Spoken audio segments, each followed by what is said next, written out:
Another edition of Beat the Closing Number presented by thelines.com. My name is Eli Hershkovich. My co-host name is Nuwwarah. You could follow him on Twitter at Nuwwarah, and be sure to follow The Lines on Twitter at TheLinesUS. We have 3 games we're going over on today's MLB card on this Monday morning, Monday afternoon, depending on when you're watching and listening. First up, Red Sox at Orioles, then it's Rangers at Reds, and to wrap it up, Tigers at Brewers. But before we get started, remember to give the video a thumbs up, subscribe, and ring the bell to get notifications whenever The Lines releases a new sports betting video on any MLB market, including day-to-day bets. And also check out The Lines' free Discord channel. The link is over at thelines.com.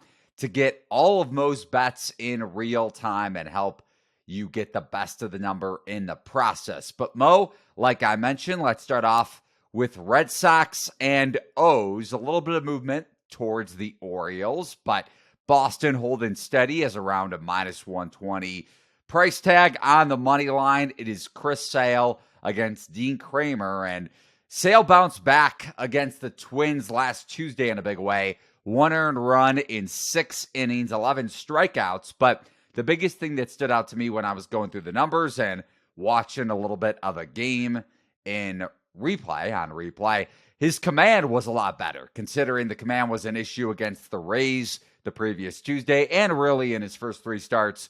Overall, 11 strikeouts, like I mentioned, which stood out. So the swings and misses, and the Twins have struggled a bit offensively of late, but still notable. But also the average exit velo of 89.3 miles per hour. So not a ton of hard hit balls last Tuesday for Minnesota. And that 8.00 ERA overall for Sale, like I mentioned, he didn't fare well in his first 3 outings, but the 3.23 xFIP shows that there are better things to come, like in his last start. So, Mo, which side are you on for Boston and Baltimore? Back on Chris Sale. I think I've bet every start except his good one so far. I think they lost that game anyways, but yeah, that was making me feel a little sad when I didn't get the 11 strikeout game. But yeah, still on Chris Sale.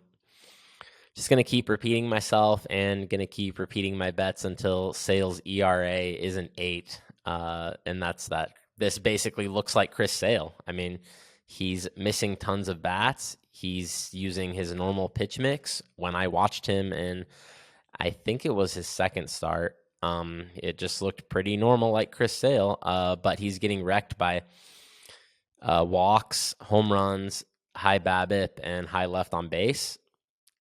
I don't think most of those are going to be issues. Maybe the walks and the home runs are a little higher than they have been in the past, but I don't think they're going to be like a ton higher. The BABIP and left on base is obviously completely luck, probably. I don't see anything that's telling me he should be walking this many guys, although the command has been not quite where it used to be, like you said. But I still think he looks like an above-average pitcher. And Dean Kramer, he's been having some issues so far. I think they're more serious issues than the issues that Chris Sale is dealing with. Basically, he kind of broke out last year throwing his cutter a ton, and it was a brand new pitch for him. He threw it like 30%.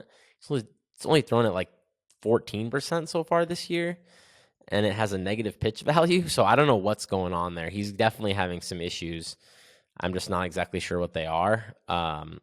So, yeah, I do think Boston should be a decent favorite in this one. Like, obviously, the Orioles have really punished me so far. Their offense has been tremendous. But I like this Red Sox lineup more against right-handed pitchers. I know they've been actually a little bit better against lefties when I was looking, but I think that when I look at their lineup versus lefties, it doesn't look very good. And the market definitely agrees with me on this one. I got in at -112, still a -115 a little bit ago when I saw, but a lot of it's pushing past -120. So that's probably as far as I'd touch it is -120. Yeah, I think the market agrees with me for a good reason. This should be a Boston win. They can't be huge favorites because it's still Baltimore's offense at home. But yeah, I like Boston here. Second game on the card, like I mentioned, Rangers at Reds. Texas between minus 115 and minus 125 price tag on the money line. Be sure to price shop for the best of the number, like Mo mentioned, over at thelines.com. Nathan Eovaldi against Nick Lodolo. How are you betting Texas at Cincinnati, Mo? So this one, I do have a lot of respect and am a fan of Nick Lodolo, actually, but I did go ahead and fade him here. It's a spot where mostly it's a splits play, to be honest.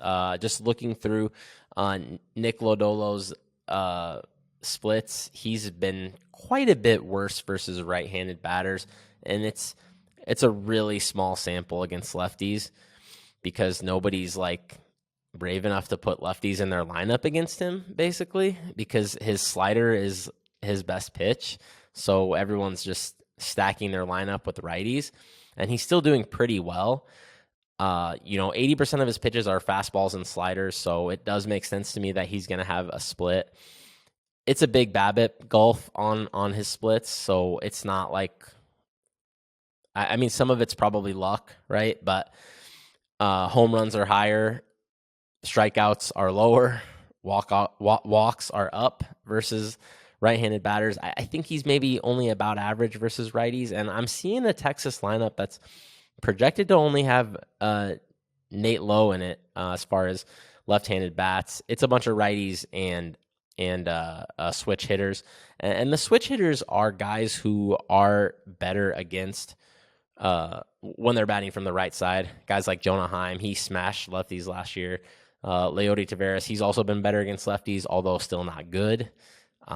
So it's just basically a splits play that I think Lodolo's probably a little bit overrated in this spot against a Texas lineup that has been surprisingly pretty decent so far. I don't think they're very good on paper, but the Reds stink. So, I mean, they're up against, pretty rough team over there. Good analysis. And one of the bigger bats in this lineup, but I guess more surprising in terms of his early season results, Adolis Garcia, former Cardinal. A couple former Cardinals having success, and one over the long term, and Randy Arozarena after he leaked that playoff video for St. Louis, I think when they were celebrating one of their series victories. But Garcia with 7 home runs and 28 RBI, 18 runs scored. And I'll get to these 3 teams among Baltimore, Texas, and the next team that we're going to discuss in terms of which one you think the market may be overvaluing overall. But speaking of that final team in the mix, the Brewers taking on the Tigers tonight. Milwaukee right around a minus 160 favorite on the money line, of course. And that hasn't really budged since the opener. It is Matthew Boyd for Detroit in his 4.50 ERA, 5.38 xFIP, taking on Cody Ray, something Ray, except we saw him in San Diego, and he pitched fairly well. A surprising result for you. And the Brewers have the second worst WRC plus against lefties this season. Boyd is a southpaw, so maybe that's of note to our audience. And Milwaukee right in front of Detroit, actually, in terms of among the worst WRC plus against lefties. And Willy Adames is a big part of those struggles, the Brewers shortstop. So Tigers at Milwaukee, I'll get to the point I just mentioned in terms of overvalued teams, theoretically, that are off to hot starts in Major League Baseball over the first 3 weeks or so. But Mo, Tigers at Brewers for your final MLB pick on this video. Yeah, this one unfortunately did move against me, so you can get a better price than I got. I grabbed Brewers minus 155. I'm seeing some minus 150s now.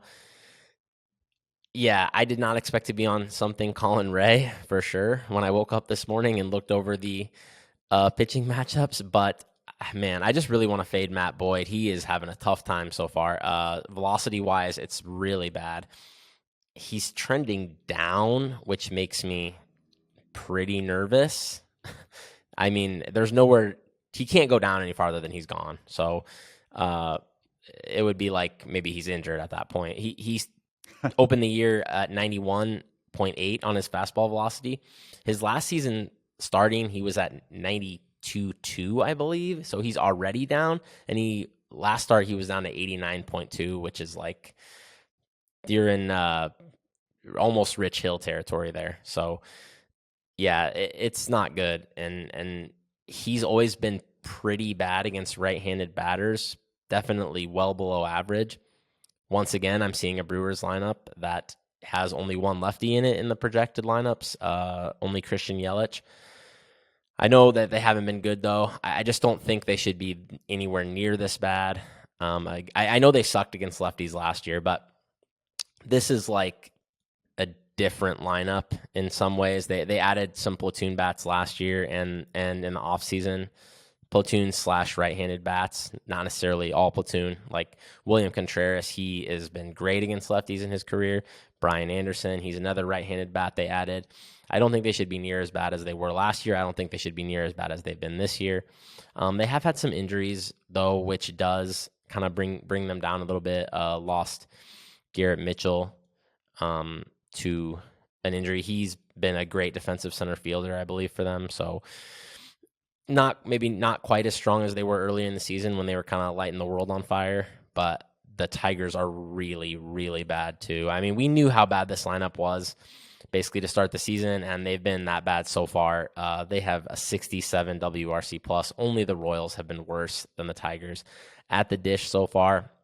And like I said, Matt Boyd, I'm not expecting anything good from him. I've been trying to fade him basically all year. I mean, we had that last one where we tried to fade him and it got rained out. So I guess I'm just committed to fading Matt Boyd until either he starts pitching better or they fix the prices. And you mentioned the Garrett Mitchell injury. Milwaukee is not only banged up with Mitchell in the outfield, but just in general. Mitchell out until theoretically July with that shoulder injury. Woodruff also out until that mark, or at least that's the presumed timetable. Aaron Ashby out until August, and also Luis Urias out until the July month as well. But I teased this earlier. 4 teams, or actually 5 teams with the best records in baseball, just because Texas and Baltimore have the same exact mark at 14-7. But Tampa Bay leading the way in that department. Then it's the Pirates at 16-7. The Rays right before them, like I mentioned, are 18-3. Milwaukee is 15-7. And then Texas and Baltimore tied for the same record, tied for 4th among the best teams in baseball. So obviously it depends on pitching, though. But just wrapping this up here really quickly, which of those 5 teams, if you don't want to pinpoint one, maybe 2, that you think may be overvalued in the market, just in general, at this point in the season, as we're only 3 weeks in and you can't really take a ton out of a small sample size? Not all the time, but maybe one of these teams stands out more than the rest.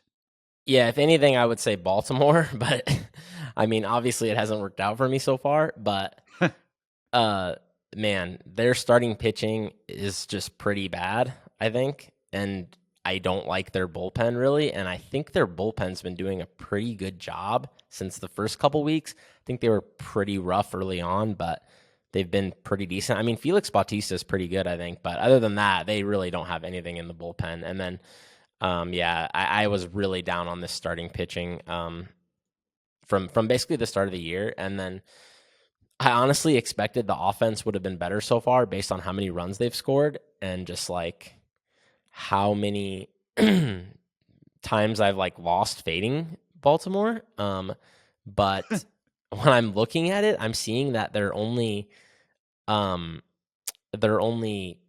have a 110 WRC plus. I would have definitely thought they were higher than that. I just don't think this team is really that good. But I think when you look at like the base run standings, they think they should only have 12 wins, which is basically strips out sequencing. And it does have their runs scored per game pretty high. So I guess the offense has maybe been a little unlucky, and maybe the the pitching has been lucky for them. So maybe it's like only a little bit that they're overachieving. But yeah, I still don't love the talent on this team. And I don't know. I guess seeing them in second place just does not make sense to me, but we'll see what happens. That's Nuwwarah. Be sure to follow him on Twitter, as the Twitter handle is right on the screen to my right. You can follow me on Twitter at Eli Hershkovich, and follow the lines on Twitter at The Lines US, and be sure to head over to play.thelinesus for your chance to win a $25 Amazon gift card in our daily MLB Pick'em contest. Like I mentioned, for more details, head over to play.thelines.com. That's going to do it for this edition of Beat the Closing Number for Mo. We'll be back tomorrow on Tuesday's Beat the Closing Number. Talk to you then. So long, everybody.